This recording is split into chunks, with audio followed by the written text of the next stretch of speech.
Si A ini ketika malam jam 10 malam atau setengah 11 malam itu tuh pas tahlilan di hari keempat atau kelima itu dia cerita ke gua. Gua semalam sekitar jam 10 malam itu tuh almarhum datang ke rumah gua. Dan itu dia meminta maaf bang atas kesalahannya dia. Blay, maafin gua ya. Selama gua di sekolah kalau misalnya ada salah sama lu, tolong maafin gua. Gua nggak tenang Blay. Dia ngomong kayak gitu bang. Wah.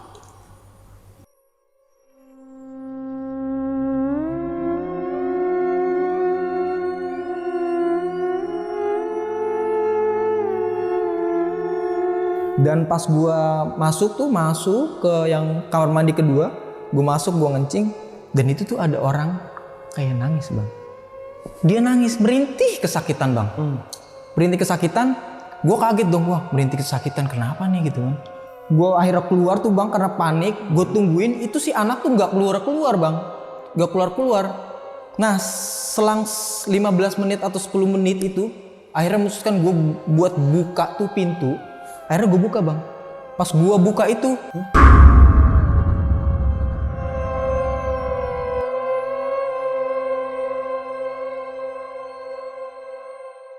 Assalamualaikum warahmatullahi wabarakatuh. Salam sejahtera untuk kita semua. Kembali lagi di Launching Misteri, masih bersama gue Gilang. Dan malam ini gue kedatangan seseorang yang bakal nyeritain kejadian-kejadian ekstrim atau tragedi-tragedi yang dialami nih waktu semasa dia SMK.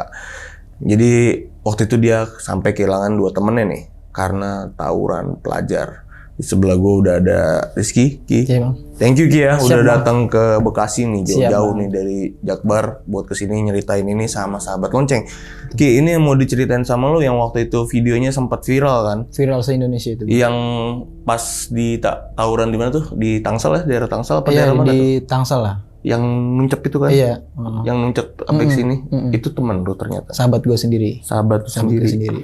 Oke, ini pasti kalau yang seumuran gue atau seumuran lu sempat lihat videonya Iya lah pasti ya. tahu lah. Sempat lihat videonya karena waktu itu rame banget Rame ya. banget bang. Dan sampai sekarang pun kayaknya kalau di searching di Facebook atau dimanapun kayaknya masih ada. Masih ya? ada bang, masih ada. Masih ada ya videonya ya. Masih ada. Oke Ki, itu kan temen lu yang pertama tuh, yang waktu itu videonya viral. Kalau yang kedua, kenapa tuh? Yang kedua itu dia tuh melanggar pantangan bang.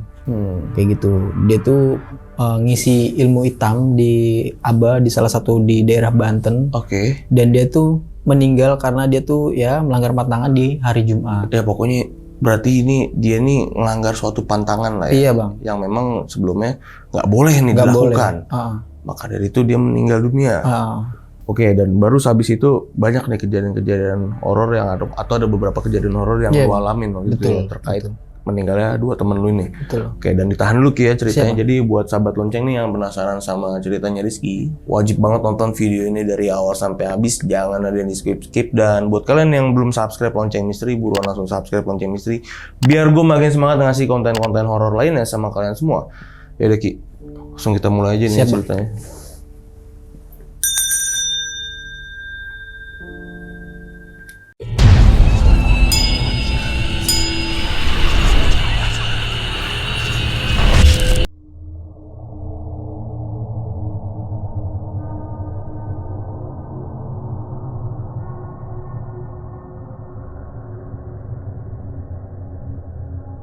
Oke Ki, itu gimana Ki ceritanya Ki?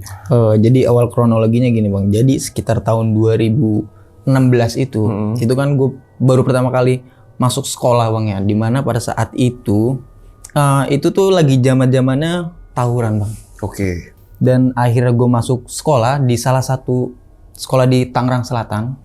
Dan di situ tuh ini sekolah bang ya, dari dulu emang udah terbilang jelek banget. Namanya lah ya. Namanya. Nah setelah itu masuk tuh bang, awal masuk sekolah, dan gue itu ditatar dulu bang, ditatarnya itu suruh ribut sama sekolah lain, gitu. Ya anak-anak kelas 1 tuh dikumpulin tuh bang, dibarisin, nah habis itu di briefing lah sama alumni, ini nih mau lawan ini, mau lawan ini, lu jangan sampai kalah, gitu, jangan sampai kalah, pokoknya kalau lu kalah, nanti lu lihat, gitu kata alumni bang. Gitu. Terus akhirnya gue ngelakuin sebuah tawuran ya bang di salah satu jalan di daerah Depok. Ini gue gambarin jalannya bang. Jadi ini jalannya tuh ada 2 ya bang ya. Kesana ke arah Parung dan kesini arah Ciputat. Dan di situ tuh di pinggir-pinggirannya itu banyak kayak warung-warung gitu bang. Dan setiap sore itu pasti rame jalanan. Karena orang baru pulang kerja. Nah setelah dari sekolah tuh berangkat menuju tempat. Kan sebelumnya itu udah janjian duluan bang. Udah janjian duluan di DM. Nah setelah itu gue berangkat. Nah setelah berangkat itu kan udah disiapin semua bang. Barang-barang. Oke. Dari celurit. Itu BR semua udah di ini ya. Jadi tuh disiapin ya. sekolah tuh dulu bang ya, itu tuh nggak pernah ngelarang buat bawa gituan, nggak pernah ngelarang bang. Dan itu disimpannya kadang di warung, tapi ngasahnya di dalam sekolah. Oh. Diasah di dalam sekolah. Dan lagi dulu bang ya, dari sebelum gue masuk itu pernah cerita bahwasannya dulu itu guru tuh kepala sekolah pun nyuruh buat ngelawan sekolah lain karena muridnya tuh ada yang meninggal satu bang. Oke. Malah nyuruh, bukan maksudnya gini bang. Si kepala sekolah ini nih suruh si muridnya ini buat serang sekolah lain karena muridnya meninggal bang. Oke, berarti kayak balas dendam sama. Iya balas dendam, tukar gitu. nyawa bang, kayak gitu. Nah balik lagi ke cerita yang tadi. Jadi pas gue berangkat ini bang, itu kan gue bonceng berdua tuh bang ya. Bonceng berdua, gue jalan duluan. Dan pas gue lagi berhenti itu bang, nah itu tuh ada polisi datang bang, langsung nangkap gua. Dan pada saat itu gua masih belum bawa sajamnya masih di belakang. Oke, jadi nggak ada BB. Nggak ada. Setelah itu gua ditangkap gini. Nah gua diperiksa tuh tas gua bang, diperiksa dan gua nggak bawa apa-apaan. Tapi dia nodong pala gua bang, pakai laras panjang. Mau kemana kamu gitu? Gua bilangnya mau balik pak gitu. Gua di situ benar-benar tegang bang ya, dimana baru datang ditarik tas dan gua langsung ditodong. Siapa yang nggak panik bang? Iya. Nah setelah itu aman tuh bang, jalan lagi. Dan dulu nih gue pernah ketemu bang ya. Dulu pas SMP ini gue dendam sama dia bang. Karena dulu gue waktu SMP tuh dibully sama dia. Jadi tuh gue pas SMP bang, gue sering dibully. Dan si orang ini kan udah SMK dong. Dan ini yang gue mau lawan ini, si orang yang ngebully gue. Oh, jadi SMA di target lu nih? Iya target gue. Nah setelah jalan-jalan lagi, nah, gue ketemu nih bang sama sekolahnya dia nih. Udah siap kan tuh, udah dikasihin barangnya. Turun dari motor, ini orang nih yang pernah dulu ngebully gue bang. Abis itu gue cari tuh bang, oh ini dia nih. Abis pada saat itu gue masih pakai ini ya bang, buff, terus gue kuplukin. Karena pada saat itu emang lagi ketat-ketatnya polisi lah bang. Di situ juga rame warga juga. Tapi lu rame tuh waktu itu, rame bang, sama-sama rame. Soalnya lagi albes bang.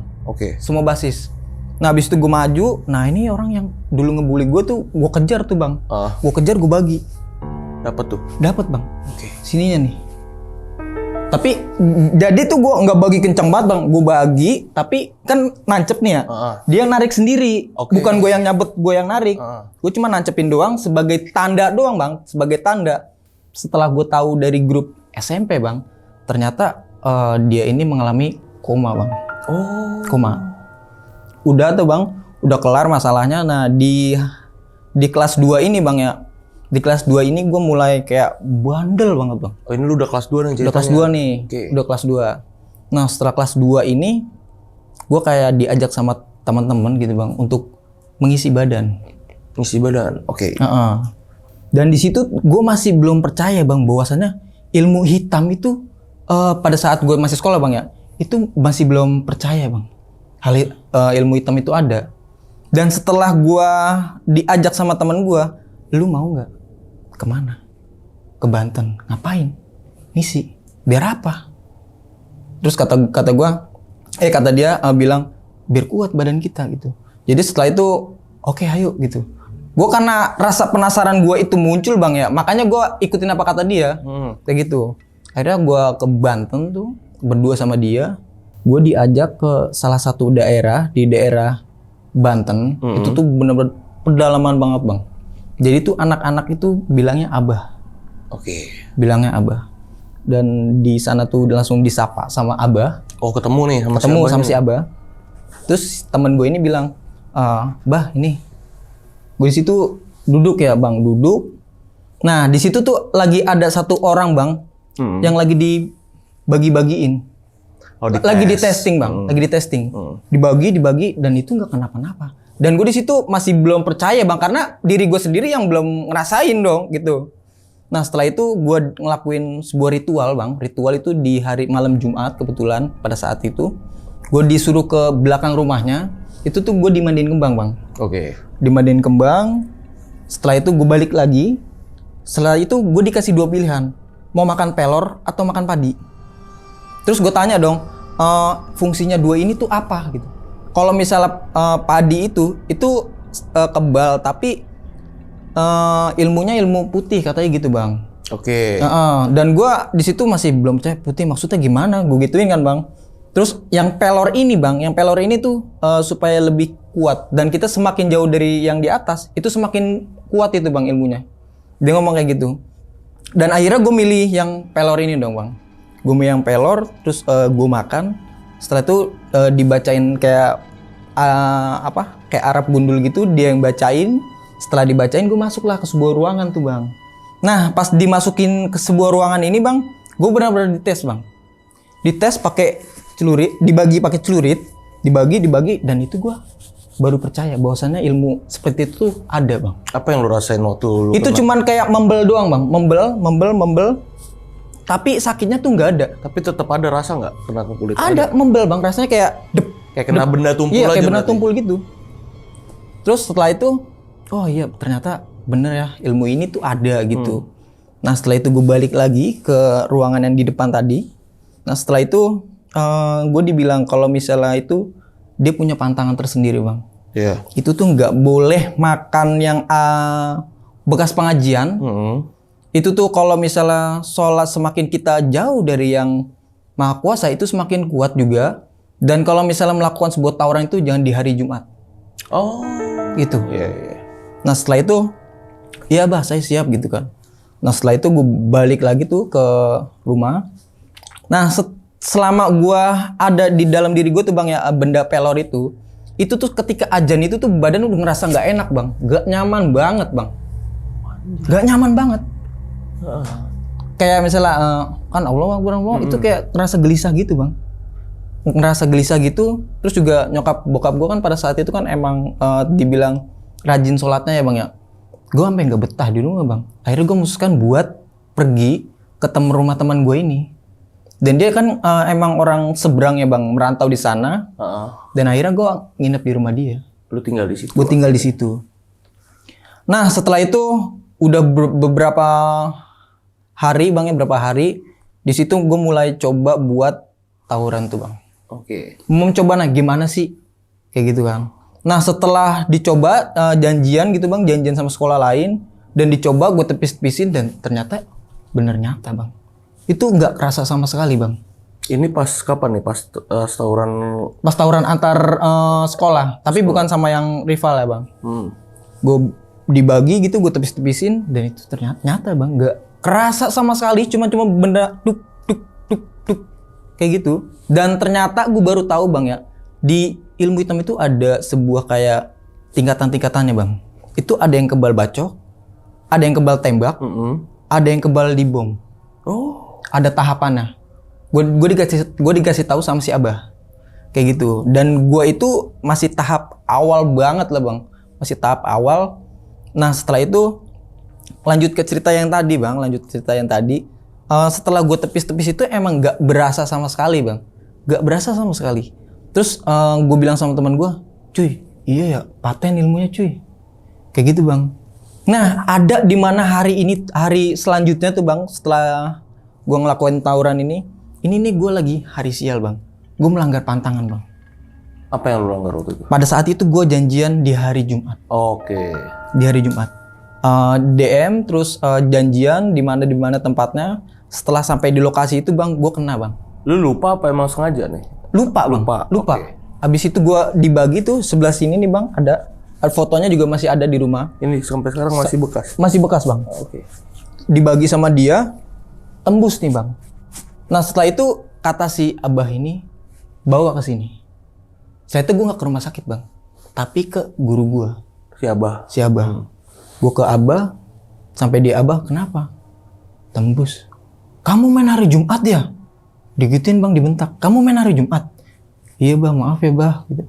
Habis itu gue dibawa ke ruangan sama si Abah dan dirapetin lagi sama dia bang. Hari itu benar-benar rapet dan gue percaya bang. sama ilmu seperti itu. Nah setelah itu pas gue kelas 3 ya bang, ini momen-momen haru banget bang, dimana antara gue dan sahabat gue itu pergi buat selama-lamanya. Pada waktu itu sore hari itu bang. Sore hari dia ini bilang sama gue, Ki nanti main gitu. Main sama siapa? Main sama sekolah sebelah. Mainnya di mana? Gue samarin nama tempatnya bang ya. Di T, gue bilang kayak gitu. Di T, mainnya jam berapa gitu kan? Ya ini setelah pas ini langsung kita cabut. Dia bilang kayak gitu. Nah pada saat itu bang, di sebelumnya itu di sekitar siang lah, dia tuh ngopi dulu sama gue bang, ngopi. Dan setelah kejadian itu bang, itu tuh orang tuanya baru tahu ternyata si anak ini bang, anak ini tuh tumben banget dia pamit sama orang tuanya. Pamit, Pak saya izin mau kemana? Mau pulang. Dia ngomong kayak gitu bang. Setelah kejadian itu bang ya, gue dikasih tahu sama orang tuanya bahwasannya dia tuh dari sebelum-sebelumnya tuh nggak kayak gini bang, nggak kayak gini. Nah habis itu sore akhirnya gue berangkat bang ya dari sekolahan menuju ke satu tempat itu, dan tempat itu gue gambarin bang, tempat itu tuh bener-bener gede banget bang, 2 jalan. Jalannya gede banget, dan sini ada kayak pohon rumputan gitu bang, pohon rumputan gitu. Dan gue di situ posisi gue paling belakang bang, karena pada saat itu bang, itu tuh lagi albes dan rame bang. Rame banget tuh. Rame banget. Kondisi lalu lintas waktu itu gimana? Di stop bang, otomatis di stop. Nah setelah itu si almarhum ini maju bang, dilempar. Lempar apa tuh? Dilempar samurai, dan itu karatan bang. Karatan dibagi dan kena sini, itu sempat kejang-kejang bang. Dan kejang-kejang, dan itu dipegangin sama teman gua. Woi motor gitu kan. Nah setelah itu barulah dilariin ke rumah sakit bang. Dilariin ke rumah sakit. Terus dia itu mengalami koma selama 7 hari bang. 7 hari. Dan di hari pertama ini anak-anak semua nih bang, itu tuh dikumpulin di suatu lapangan untuk ditatar-tatarin. Abis itu gue siapa? Sama alumni. Dikumpulin di lapangan tuh berjejer semua, dan itu disabet-sabetin bang. Pakai gesper, tahu bang, gesper tuh yang bukan gesper SMK ya. Gesper yang benar-benar besi, dan itu dibagelin sampai 3 kali bang. Sesuai dengan kelasnya. Kayak misalnya gue kelas 3, gue disabet pakai itu selama 3 kali. Kenapa tuh? Biar apa tuh? Gue nggak tahu bang. Gue nggak tahu karena pada saat itu gue bukan alumni dong. Makanya gue nggak tahu kayak gitu. Yang gue tahu itu pokoknya selama di situ kelas 3 itu 3 kali sabetan, kelas 2 ya 2, kelas 1 ya 1 gitu. Nah yang pas dikumpulin di lapangan ini bang, anak-anak tuh pada sedih lah bang kayak gitu. Terus gimana caranya anak-anak basis itu ngumpulin kayak dana gitu bang, perkolekan, per basis tuh dikolekin untuk meringankan beban orang tuanya lah.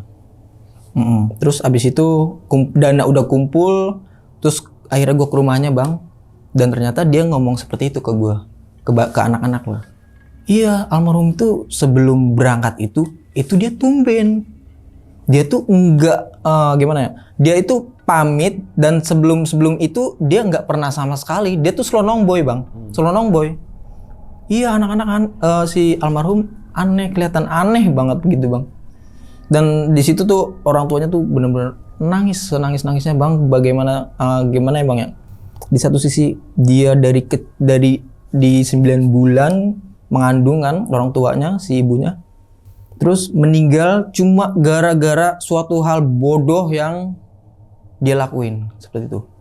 Nah di hari ke-7 bang, setelah dia mengalami koma, dan dia itu akhirnya meninggal bang. Dan dia meninggal itu dalam kondisi samurai nggak dicopot. Akhirnya dia dipotong. Apa gimana? Samurai? Nancep nih.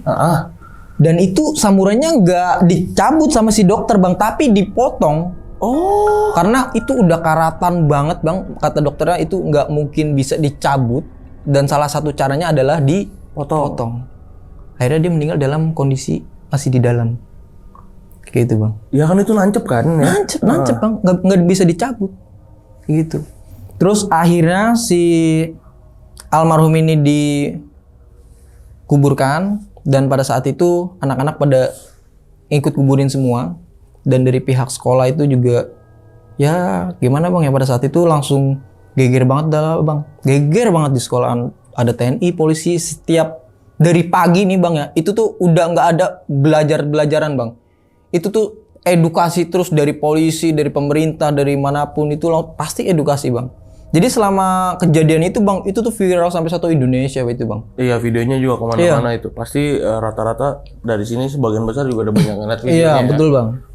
Nah setelah itu anak-anak tahlilan, dan dimana di hari ketiga ini si almarhum ini gini jadi ceritanya bang. Jadi setelah pulang dari tahlilan itu bang, kan udah selesai tahlilan ya bang ya. Terus duit donasi dari basis itu dikasih ke pihak orang tua kan gitu. Pokoknya per hari tahlilan itu orang tuanya nggak pernah ngeluarin sama sekali sepersen pun biaya untuk mengeluarkan makanan dan minuman buat tahlilan.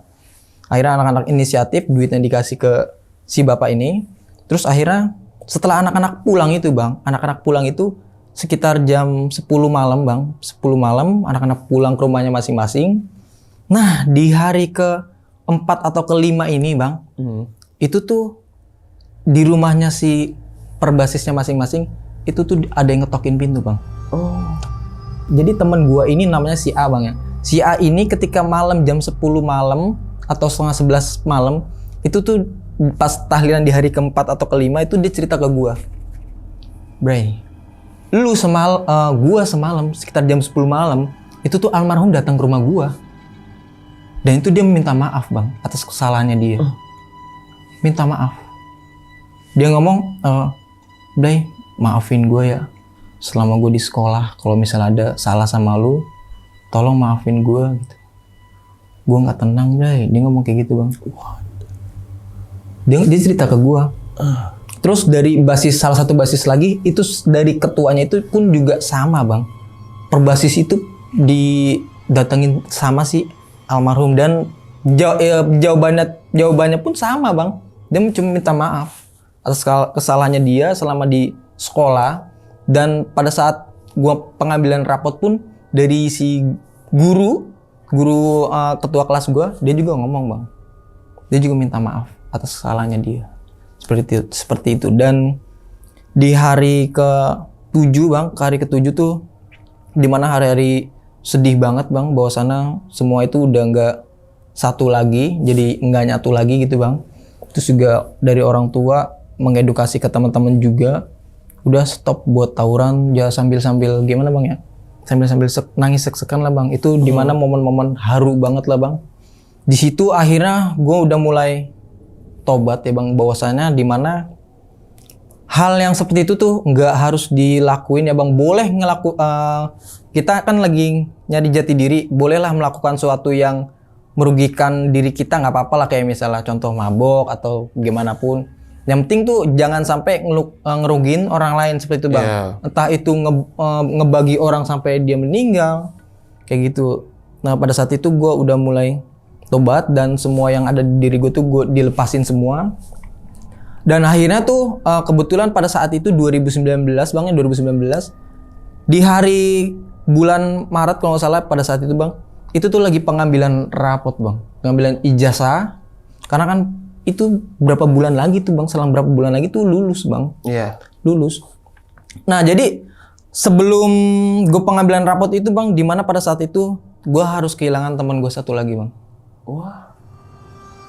Kehilangan teman gue lagi. Jadi pada saat itu dia itu dibayar bang, dibayar buat lawan sekolah lain. Dia seperti itu. Dan ternyata dia main di salah satu daerah di kota Bogor dan dia itu terkena 20 kali bagian bang. 20 kali kena. 20 kali kena ya. 20. Pokoknya di bagian pertubuhnya itu ada bolong sekitar 20 bang. Dan yang paling terakhir ini di bagian sini tuh di black abis sama musuhnya bang. Di Bogor di tahun kapan itu, masih ingat gak? Itu 2019 bang. 2019 ya? Itu pada saat itu emang beritanya viral banget sih bang, sampai ke mana-mana. Terus juga 20 bagian dan dia juga punya guru masing-masing bang. Setelah itu pada saat itu dia masih belum meninggal bang. belum meninggal. Belum meninggal. Belum meninggal. Loh. 20 belum meninggal. 20 luka loh. 20 luka. Terus abis itu dibawa nggak ke rumah sakit bang, tapi ke gurunya. Yang di lu Yang tahu di salah satu di daerah Banten juga bang. Tapi beda beda daerah. Tapi emang gurunya gue akuin sih emang bener-bener paten banget bang. Bener-bener paten banget. Setelah dibawa ke, gue manggilnya Abah lah ya. Dibawa ke Abah, sempet dirapetin bang. Dan ternyata emang udah nggak bisa bang. Udah kebanyakan ya. Udah kebanyakan bang. Dan pada saat itu emang dia tuh pendarahan yang bener-bener hebat bang. Ternyata yang dia itu kan sempat kayak hidup gitu bang. Dan ternyata itu jin yang ada di dalam diri dia. Kayak gitu. Lu tahu nggak tapi kenapa bisa tembus tuh? Karena pada saat itu dia main di hari Jumat bang, seperti biasa. Di hari Jumat. Nah habis itu gue harus kehilangan kedua nyawa di angkatan gue bang. Terus akhirnya setelah bulan Maret tuh pengambilan rapot. Jadi ketika gue mengambil rapot ini bang, itu tuh sekitar jam 5 sore bang. Jam 5 sore gue berangkat sama nyokap gue buat ke sekolah. Gue berangkat sama nyokap. Setelah sampai gue briefing dulu kan sama si ibu guru. Rizky kamu bla bla bla bla bla bla gitu. Lulus ya gitu. Ya bu nih dikasih jasa kan. Rizky angkatan kamu meninggal 2 ya. Iya bu. Sekawan saya sendiri gitu kan. Emang kenapa bu gitu. Jadi tuh dia langsung cerita lah bang pak sama gue bahwasannya tuh pas malam-malam itu dia minta maaf si almarhum ke rumah guru gue gitu. Karena pada saat itu angkatan gue kan angkatan sama lah sama kayak dia bang. Dia minta maaf kayak gitu. Nah setelah itu gue selesai ngambil ijazah, gue ucapkan terima kasih lah bang sama guru yang udah ngedidik gue selama 3 tahun. Dan pada saat itu gue udah bener-bener tobat banget bang. Udah nggak ikut-ikutan lagi bang. Terus pada saat itu udah sekitar jam 6 ya bang, karena kan ngantri banget ya bang yang pengambil ijazah. Terus habis itu gue turun ke arah kamar mandi bang. Jadi itu sekitar jam 6 gue jalan kan dari tangga. Jadi posisinya sekolah gue ini benar-benar udah jam 6 banget sepi. Jadi posisinya setelah masuk sekolah itu, ini 2 gedung kiri kanan dan ini ketutup gini, ini gedung juga. Dan tengah-tengah itu bendera. Jadi di bawah bendera itu ada sebuah kayak bangunan dan itu tuh toilet bang. Toilet. Jadi tuh gue pengen kencing kan ceritanya. Gue turun ke bawah sendiri dan pas gue masuk itu bang, itu tuh jadi tuh di kamar mandi tuh ada 2 pintu, dimana di pintu pertama ini tuh pintunya ketutup. Gue masih berpikir bahwasannya itu ada orang yang lagi ngencing, kayak gitu. Dan pas gue masuk ke yang kamar mandi kedua, gue ngencing dan itu tuh ada orang kayak nangis bang. Dia nangis merintih kesakitan bang, merintih kesakitan. Gue kaget dong, wah merintih kesakitan kenapa nih gitu kan. Nah gue karena rasa penasaran gue bang ya, gue akhirnya keluar tuh bang karena panik. Gue tungguin itu si anak tuh nggak keluar bang, nggak keluar. Nah selang 15 menit atau 10 menit itu akhirnya memutuskan gue buat buka tuh pintu. Akhirnya gue buka bang. Pas gue buka itu, lu mau tau nggak bang? Ternyata tuh si almarhum bang. Almarhum dia tuh lagi nangis bang. Lagi merintih kesakitan. Dan dia cuma punya pesan ke gue dan dia tuh bilang udah nggak usah disedihin ya dari semuanya ya. Dia tuh cuma minta kirimin Al-Fatihah aja bang. Dia ngomong kayak gitu. Terus habis itu gue tutup dong bang. Habis itu gue bener-bener panik banget, gue tutup jeder. Terus akhirnya gue balik, Rizky kamu kenapa? Digituin sama guru gue. Rizky kamu kenapa? Enggak bu, nggak apa-apa gitu. Di situ dengan rasa panik kan bang. Akhirnya ayo mah pulang gitu. So akhirnya gue memutuskan buat pulang bang, buat pulang ke rumah. Pas di rumah tuh gue cerita sama nyokap, kamu kenapa gitu kan? Gak apa-apa gitu. Serius, jujur gitu bang. Iya, tadi di kamar mandi pertama, gue ceritain kronologi dari awal. Ternyata almarhum merintih kesakitan bang. Dan dia mengirimi pesan, tolong kirimin Al-Fatihah aja, gak perlu ditangisin seperti itu bang. Oke, ini yang lu lihat almarhum waktu itu kondisinya gimana? Kondisinya dengan berceceran. Dan masih keadaan terpotong. Dan di sini ada masih kayak bekas potongannya masih terlihat dan itu tuh di kayak di kain kafanin gitulah bang modelannya. Di kain kafanin kan dia motongnya tuh nggak sampai habis banget bang, disisain spes sedikit segini. Seperti itu. Terus di situ tuh gue udah gimana bang ya? Di situ posisi gue udah tobat dan gue juga pada saat itu gue berpikir bahwasannya hal seperti ini tuh nggak dilakuin untuk orang lain gitu bang. Seperti itu dan akhirnya gue mulai mutuskan setelah lulus itu bang, gue karena emang masuk ke zaman COVID bang, zaman COVID, dimana pada saat itu gue mudik bang. Dan ini nanti cerita yang mudik ini nanti gue ceritain di next di Lonceng Misteri. Oke, nanti kesini lagi ya, iya, bang. Ceritain yang mudiknya ya. Nah ini kan dari cerita-cerita lu nih ada yang mau gue tanyain lah beberapa. Boleh, bang. Terus pas lu habis ngambil rapot tuh kan lu ke WC tuh. Ke WC. Ketemu almarhum nih. Ini almarhum temen lu yang pertama apa yang kedua nih? Yang pertama itu bang. Oke, yang nuncep ya berarti. Yang ya? nancep bang. Oh ya, gue kira yang kedua tuh tadi. Terus kan lu udah sempet nih tobat nih sebelum akhirnya lu lulus. Tapi itu lu masih ada di badan dong? Itu udah dilepasin semua bang setelah lulus pokoknya. Setelah lulus, tapi pas sebelum lulus masih ada di badan dong? Masih ada bang. Itu efeknya masih berasa? Efeknya masih berasa bang. Pas azan masih berasa? Masih berasa. Tapi lama-lama kebiasa gitu bang. Kebiasa dalam artian ketika ajan ya udah toh biasa aja udah gitu. Ya udah kayak ya udah biasa aja udah pasti gitu. Pasti gini badan gua kalau azan gitu. Tapi masih lu bawa sholat atau enggak? Enggak bang. Enggak berani. Jadi pada saat itu selama 3 tahun ya gue benar-benar toh sekafir-kafirnya orang kafir bang. Lu nggak pernah coba makan, lu udah mau nyoba berhenti tawuran nih. Terus lu mau nyoba nggak kayak coba gue nyoba sholat gitu? Akhirnya gue ya tobat lah bang, kayak gue melakukan sebuah kayak kewajiban gitu bang, entah itu dari sholat, ngaji, puasa, itu gue ngelakuin semua itu bang selama gue setelah lulus itu. Ada efeknya nggak ketika itu? Itu benar-benar efeknya ada bang. Gimana tuh? Ada tuh efeknya tuh kayak kita tuh beradaptasi kayak gitu bang. Wah nih kayak gini sih, kayak gini sih. Terus di situ juga masih banyak gangguan pada saat itu kan emang gue masih diajarin lah bang untuk gue itu menuju jalan yang benar gitu bang. Enggak se-perfect itulah bang, bertahap gitu bang. Apa efeknya? Enggak, maksudnya efek ke badan lu nya apa yang lu rasain waktu setelah apa nih bang? Setelah lu nyoba beralih gitu dari beralih ke lu ngebuang hitam itu. Setelah gue itu efeknya ya lebih nyaman aja sih bang. Lebih nyaman, terus juga dulu yang gue rasain itu ketika azan itu gemeteran, ini setelah gue mendengar azan itu lebih terasa nyaman banget bang. Gue mau nanya yang di awal cerita, yang lu ngisi badan lu nih biar kebal nih, istilahnya kebal ya. Iya.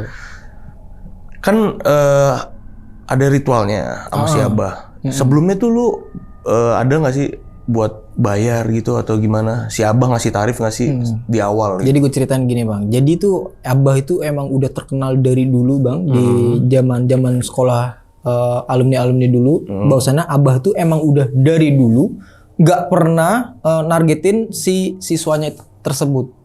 Kayak lu mau ngasih ya udah, enggak ya udah, nggak apa-apa. Oke. Dia kayak gitu. Oh, jadi nggak seikhlasnya lah ya. Seikhlasnya bang. Bisa dibilang.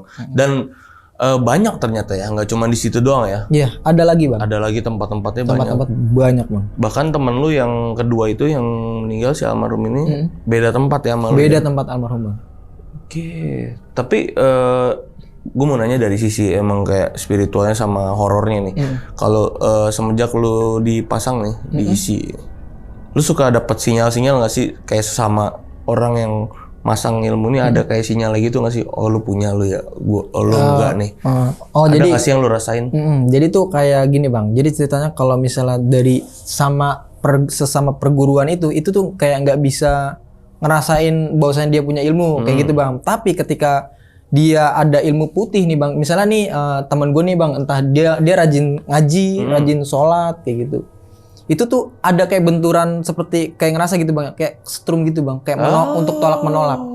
Iya iya kayak baterai ya, positif negatif ya. Kayak ada magnet gitu ya, dia ada tolakannya gitu. Ada ternyata coy. Iya.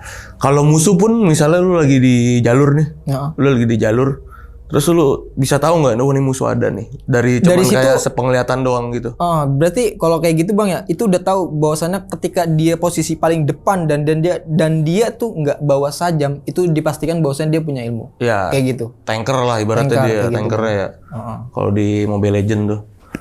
Jadi emang kayak sengaja gitu biar bikin down lawan paling Iya. ditaruh paling depan nih dia. Tapi biasanya kadang ada yang nggak berisi, cuma buat nakut-nakutin doang bang. Tapi bener nggak sih kalau dibawain bambu kuning tuh bisa kena? Betul banget bang. Itu bisa itunya kan penangkal ya kan? Iya bang. Makanya biasanya yang tawuran tuh bawa bambu kuning kan tuh, kuning kayak gitu. mau berkebun padahal bukan tuh. Emang buat ngalahin si tankernya ini Iya kan. betul bang, betul. Oh ternyata bener itunya. Lu pun sama waktu itu. Kalau lu lihat bambu kuning lu bakal takut nggak? Pada saat itu selama gue 3 tahun itu gue nggak pernah lihat bambu kuning bang. Tapi dari cerita-cerita teman-teman gue yang alumni dulu itu iya. Ya kan ada terus yang pakai bambu kuning. di video pun bawa ada tuh yang bawa waktu itu. Itu ada yang bawa bambu juga, tapi bukan bambu kuning bang. Oh itu bukan bambu kuning. Bukan. Bambu apa tuh di bawah? Itu bambu yang warna hijau itu bang. Oh. Kayak gitu. Emang buat mukul aja tuh dia. Buat nakut-nakutin doang biasa bang.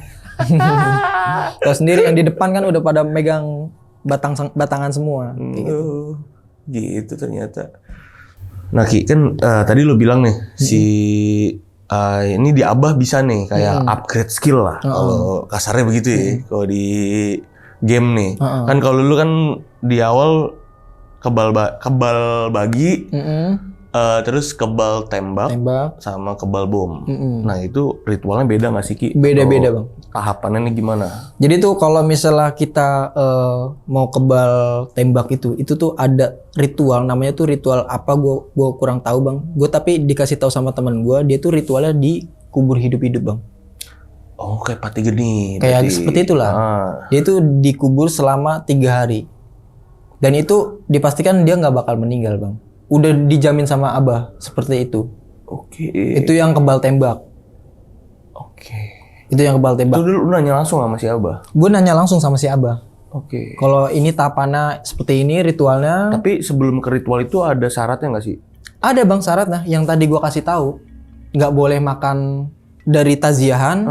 Besek tuh ya. Oh selama lu ngejaga itu? Iya. Nggak Gue masih ngelanggar itu, aman. Gue masih aman. Masih bisa buat ke yang kebal tembak nih? Iya. Tapi ketika dia tuh di hari Jumat, yang penting jangan hari Jumat. Seperti itu bang. Di hari Jumat, terus juga jangan sampai kita tuh dekat sama yang di atas. Semakin kita dekat sama yang di atas, itu ilmu tuh semakin luntur bang. Kalau kita sama yang di atas itu semakin menjauh, itu tuh diri kita itu semakin menebal ilmunya. Seperti itu. Ya kalau hitam begitu ya. Iya. Kayak ini mungkin di rumah banyak yang kayak masa sih, tapi ini bener loh. Kayak karena di video pun banyak ya. Banyak. Di video-video yang berseliweran tuh banyak loh. Kayak puk itu nggak mempan, bener-bener membal. Iya, bener. Percaya nggak percaya di video pun ada. Jadi memang ternyata gini prosesnya. Ini maksudnya Rizky ini sharing cerita bukan buat ngajarin, tapi bukan buat nyontohin biar kayak gitu, tapi jangan sampai seperti itu bang. Jangan sampai karena nggak enak ya Ki. Nggak enak banget. Nggak enak banget efeknya dan udah banyak kejadian nih temen segala macam sahabat ya pergi. Nah oke Ki, kan semenjak lu diisi juga nih sama si Abah, kalau dari segi horornya nih, lu jadi bisa ngelihat sesuatu kah? Apa enggak? Apa sama aja? Jadi tuh kalau gimana? Kalau itu bang ya, jadi tuh kalau misalnya abis subuh itu bang, itu tuh kadang suka kebangun sendiri bang. Dan itu di mimpi itu apa yang ada di diri kita, itu tuh di mimpi tuh ada. Kayak misalnya si sosok entah itu Si jinnya nih, si yang jinnya ditaruh ini, di badan lu iya, ngeliat. Itu tuh gua ngeliat sendiri di kepala mata gua di dalam mimpi tersebut bang. Dia itu orangnya tinggi, gede, berbulu dan bermata merah bang. Dan dia tuh bertaring. Dan itu dipastikan setiap abis subuh itu bang, abis azan itu gue pasti kebangun bang. Karena dia muncul di mimpi gue, tuh kadang gue suka kebangun. Dipastikan bahwasannya bangun gue setiap subuh gitu. Tapi nggak ada komunikasi di mimpi? Nggak ada komunikasi sama sekali bang. Dia cuma menunjukkan jati dirinya aja lah. Oh ini gue yang ada di lu. Iya, gitu. kayak gitu. Siapa yang ada nggak temen lu yang bareng sama lu di satu tempat? Maksudnya? Bang? Sama ngikut Abah ada nggak temen lu? Ada bang. Ada tapi ya? gue nggak pernah menanyakan sampai sedalam itu bang. Oh nggak pernah nanya lu Nggak mimpi pernah. apa nih? Nggak pernah. Gue kira lu sampai sharing segitunya gitu kayak Enggak. gue mimpi nih punya gue ternyata gede nih berbulu hitam, yang lu apaan gitu? Enggak ya? Enggak bang. Nah terus yang terakhir nih Ki, kan lu pertama kali nemu target lu nih, langsung kena nih satu nih. Terus katanya karena dibully nih waktu SMP. Iya, waktu SMP, Bang. Itu gimana tuh ceritanya, Ki? Jadi tuh waktu SMP itu gue bang sekitar mau lulus ke SMK. Dimana pada saat itu gue dibully karena gue gak ikut tawuran. Pas SMP? Pas SMP. Itu sekitar kelas 3 lah. Ya. Mau menjelang lulus gitu. Itu tuh pas mau lulus itu kan sebelumnya kan udah briefing tuh bang ya. Nanti kita coret-coretan ini nih, lawan ini nih gitu kan. Nah di situ tuh gue dibully, lu apaan sih jadi orang gitu, ayolah ikutlah penutupan kita tuh mau lulus gitu. Jadi tuh bang pas itu teman gue nih bang, namanya si B ini, dia tuh ngebully gue bang, dikatain, tolol lu, apa sih lu nggak ikut, bego lu, gue digituin bang. Sampai pada akhirnya gue tuh diinjek-injek bang, karena gue nggak ikut tawuran. Akhirnya gue dibully sama dia. Nah pas pas gue masuk SMK ini kan jadi beda-beda sekolah tuh bang. Akhirnya gue ketemu lah sama dia kayak gitu untuk membalas dendam gue yang selama pas gue SMP seperti itu bang. Tapi itu dilakukannya, tapi itu sering dia ngelakuin kayak gitu sama lu tuh sering? Sering bang. Sering. Pas kelas 2 juga sering kayak gitu. Dipaksa lah bagaimanapun caranya gue ini harus ikut buat tawuran. Akhirnya pas lu lulus SMK ternyata beda sekolah nih. Beda sekolah. Ketemu sama lu. Ketemu sama gue bang. Kayak lu dendam di situ. Makanya gue dendam. Oke. Ya ada pelajaran lah yang bisa diambil ya. Iya bang, betul bang. Jangan dendam ya apa gimana Jangan ya. dendam. Oke sahabat lonceng, itu tadi cerita dari Rizky ya tentang kejadian-kejadian ekstrim yang dia alami nih sewaktu dia masih SMK. Jadi buat sahabat lonceng yang udah nonton video ini dari awal sampai habis, gimana pendapat kalian? Tulis di kolom komentar. Buat Rizky, Ki, thank you banget ya Ki ya. Siap, Udah bang. mau sharing Sama-sama, bang. pengalaman ini sama sahabat lonceng. Siap. Dan nama gua terutama nih. Kita nekanin lagi ya di sini nggak ada memang buat nyontoin apapun ya. Nggak Kita ada. di sini cuman mau sharing pengalaman, aja, bang. biar nggak terjadi lagi di luar nih. Karena nggak ada gunanya juga Ki. Nggak ada bang, manfaatnya juga Nggak ada manfaatnya juga Ki. Betul bang. Tuh, jadi sahabat lonceng mungkin masih ada yang duduk di bangku SMK atau SMA, jangan lah ya. Jangan sampai bang. Ya dari nonton video ini buat sahabat-sahabat lonceng ya kita bisa ambil sisi baiknya, yang sisi buruknya dibuang jauh-jauh seperti itu. Dan yang pengen jadi narasumber juga datang langsung nih ke studio Lonceng Misteri sama seperti Rizky ini. Caranya gampang banget. Kalian bisa ke Instagram kita dulu di @loncengmisteri, di follow dulu Instagramnya, lalu klik link yang ada di bio Instagram kita itu ya. Akhir kata, gua Gilang izin pamit, Rizky juga izin pamit. Bye-bye.